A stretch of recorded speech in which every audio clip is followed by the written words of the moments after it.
All right, hi there. So our next problem, we have a composite solid. It's essentially two cones fused together at their bases. Okay, so we want to find the total volume of this composite solid. So let's just break the solid up into its most basic components, right? So we have this cone on top, which I'll just draw like this. Okay, and so the height is 4 yards, and the radius of the circle on the bottom is 3 yards. Okay, and then we have this cone here on bottom, which I'll draw that as well. Okay, so this one has a height of 8 yards and a radius of would be 3 yards as well. Okay. So combining these two cones is how we get the composite figure. Okay. All right, so let's go ahead and find the volume of each cone and then add them in the end. Okay. So volume is 1/3 base times height. And the volume of this guy over here is going to be the same, 1/3 base times height. All right, so we're going to have 1/3. Okay, now the base is just a circle, right? And the area of a circle is pi r squared. So we're going to have pi times 3 squared, right? 3 is the radius. And then the height is the height of the cone, it's 4 yards. Okay, so this expression here represents the volume of the first cone, the smaller one.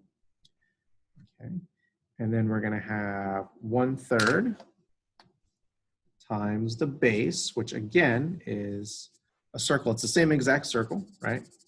It has the same radius, 3. So this is pi r squared, so pi 3 squared. And then times the height, which in this cone, the height is 8. Okay, so we have over here on the left side an expression for the volume of one cone, and then on the right side an expression for the volume of the second cone. And then of course we're going to be adding those two together to get our final thing, right?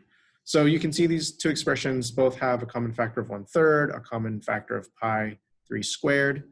So we can, if we wanted to, we can write this as 1/3 times pi 3 squared. And then, because of the distributive property, we can add the other two factors, 4 plus 8, which of course is 12. Okay, so this is 1/3 pi 3 squared times 12. Okay, and now we'll leave all the rest of the work to the calculator. 1/3 times pi 3 squared times 12. Okay, 113.097. So let's just call it 113.10. Okay, volume is a 3-dimensional object, so this is going to be yards cubed. Okay. All right, now we could have calculated the answer from these two expressions here. Okay, you didn't have to do all that, regrouping using the distributive property.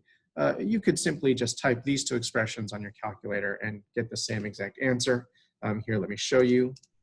1/3 times pi 3 squared times 4 plus another 1/3 times pi 3 squared times 8. All right, so I just wrote those two expressions, added them together, you get the same answer, right? 113.097. Okay. All right, let me zoom out and see that whole process there. So take your composite solid, split it up into more basic solids, and then since they're both cones, use the the formula for volume of a cone, substitute, calculate.